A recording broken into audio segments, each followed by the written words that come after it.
Hello guys, welcome to Biopedia. हम पढ़ रहे थे 10th साइंस का 7th chapter control and coordination. तो इसमें हम मूवमेंट इन प्लांट्स के बारे में पढ़ रहे थे कि प्लांट्स में 2 टाइप्स की मूवमेंट होती है। एक तो होती है ट्रॉपिक मूवमेंट्स, दूसरी होती है नेस्टिक मूवमेंट। तो सबसे पहले हमने ट्रॉपिक मूवमेंट पढ़ा था। ट्रॉपिक मूवमेंट कौन सी होती है? आर डायरेक्शनल मूवमेंट, जिसमें डायरेक्शन होती है। ये डायरेक्शन या तो टुवार्ड्स द स्टिमुलस होती है या अवे फ्रॉम द स्टिमुलस होती है। या तो स्टिमुलस की तरफ होती है या स्टिमुलस से दूर की तरफ होती है। तो उसको हम बोल रहे थे ट्रॉपिक मूवमेंट। अब इसमें कुछ एग्जाम्पल्स थे, जैसे फोटोट्रॉपिज्म। फोटोट्रॉपिज्म की बात करें तो फोटो मीन्स होता है लाइट, ट्रॉपिज्म मतलब मूवमेंट। ठीक है, तो फोटोट्रॉपिज्म में क्या होगा? Is the movement of plant response to light. Plant किसको रिस्पॉन्स करेंगे? लाइट को रिस्पॉन्स करेंगे। या लाइट की तरफ होगी मूवमेंट या फिर लाइट से दूर की तरफ होगी।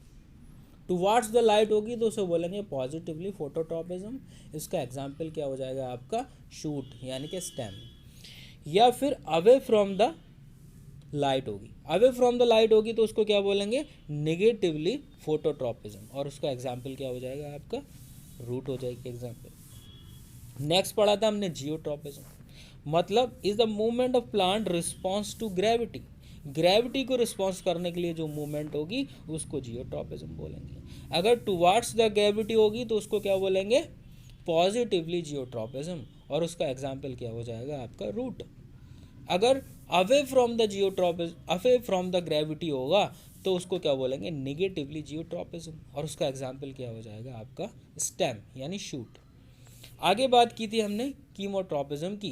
कीमोट्रॉपिज्म मतलब केमिकल स्टिमुलस को रिस्पॉन्स करने के लिए जो मूवमेंट होगी उसको क्या बोलेंगे हम? कीमोट्रॉपिज्म।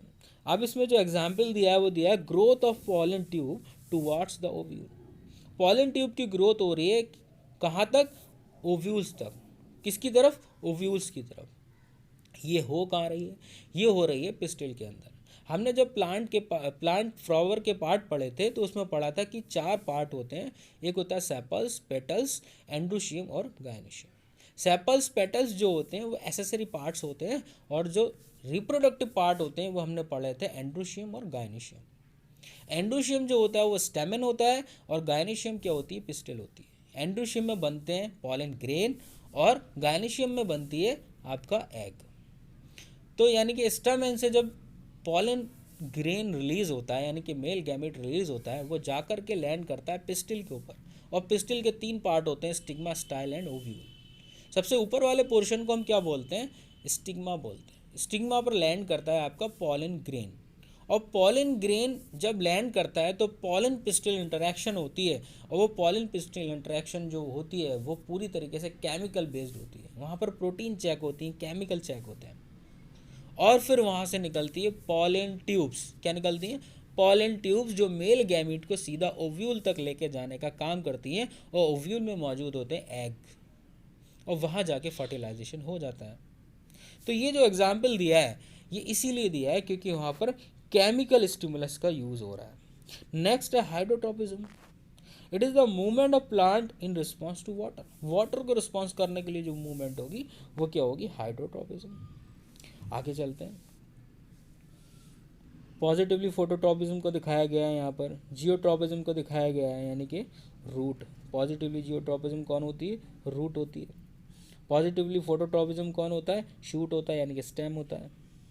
ये पॉलन ट्यूब का एग्जाम्पल दिया गया है। यहाँ पर क्या स्टिग्मा है? पॉलन ग्रेन आया, यहाँ से पॉलन ट्यूब निकली, और पॉलन ट्यूब सीधा कहाँ जा रही है? ओव्यूल में जा रही है, और यहाँ पर प्रेजेंट है एग, और यहाँ एग जा करके इसको फर्टिलाइजेशन हो रहा है। नेक्स्ट था नेस्टिक मूवमेंट। नेस्टिक मूवमेंट जो होती है वो ट्रॉपिक मूवमेंट की जस्ट अपोजिट मान लो, क्योंकि यहाँ पर कोई डायरेक्शन नहीं होती है। Are non directional movement in which neither towards और अवे फ्रॉम द स्टिमुलस। ना तो स्टिमुलस की तरफ होती है, न स्टिमुलस से दूर की तरफ होती है। And does not depend on growth, और इसका ग्रोथ से कोई लेना देना नहीं है। एग्जाम्पल देख लो।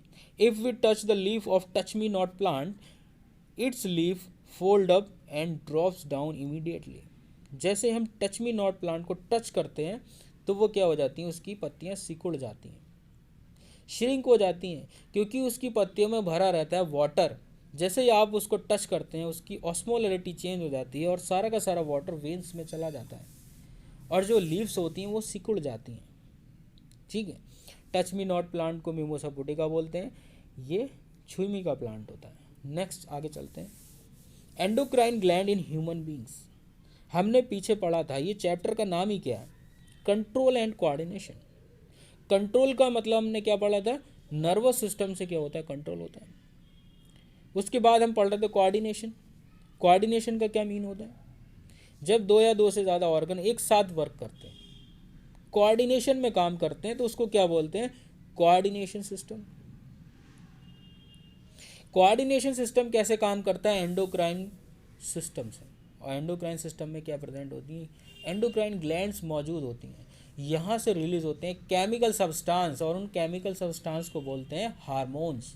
क्या बोलते हैं, हार्मोन्स, ठीक है। अगर हम अपनी बॉडी की बात करें, ह्यूमन बॉडी की, तो बहुत सारी ग्लैंड्स हमारी बॉडी में प्रेजेंट होती हैं। जैसे पीनियल ग्लैंड, ये ब्रेन में प्रेजेंट होती है। हाइपोथैलेमस ब्रेन में प्रेजेंट होती है। पिट्यूटरी ग्लैंड ब्रेन में प्रेजेंट होती है। थायराइड ग्लैंड नेक में प्रेजेंट होती है। पैराथायराइड ग्लैंड, थाइमस ग्लैंड, सब एक ही जगह पोजीशन है इनकी।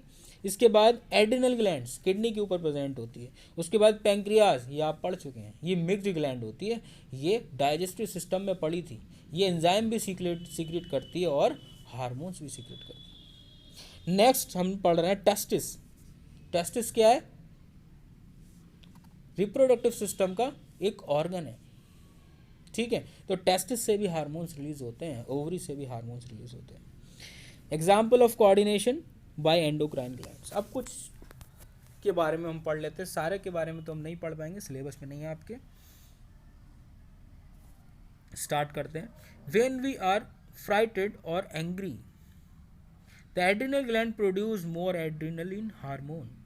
जब हम गुस्से में होते हैं, जब हम किसी से लड़ाई करने जाते हैं, तो हमारी 3 कंडीशन बनती हैं, फ्लाइट, फाइट और फ्रीज।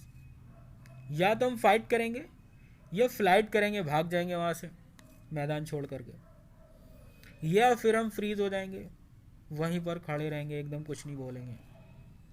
तो इन तीनों ही कंडीशन में एक हार्मोन रिलीज होता है जिसका नाम होता है एड्रिनलिन हार्मोन। और ये एड्रिनलिन हार्मोन रिलीज होता है एड्रिनल ग्लैंड से, जो प्रेजेंट होती है किडनी के ऊपर। ये एड्रिनलिन हार्मोन्स हमारे हार्ट में जाकर के हमारी हार्ट बीट को इंक्रीज कर देती है। हार्ट बीट के साथ साथ ब्लड प्रेशर इंक्रीज हो जाता है, और फिर ब्लड तेजी से सर्कुलेट होने लगता है और ऑक्सीजन की सप्लाई होने लगती है, ताकि हम उससे लड़ पाएँ, ये जो सिचुएशन है उससे कोप कर पाएँ। तो हार्ट बीट बढ़ाने का काम करता है आपका एड्रिनलिन हार्मोन, इसीलिए इसको बोलते हैं इमरजेंसी हार्मोन। आगे पढ़ लेते हैं, इसमें क्या लिखा है, produce adrenal hormone, adrenaline hormone which is send through the blood to the heart, rib muscle and diaphragm. ये ब्लड की सप्लाई करता है कहाँ पर, हार्ट पर, रिब्स मसल पर और डायफ्राम पर।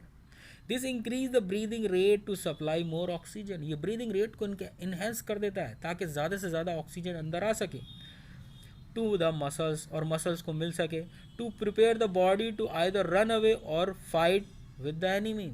या तो भागने के लिए या फिर लड़ने के लिए। 2 ही लोग होते हैं, या तो भाग जाते हैं या वो लड़ने लगते हैं।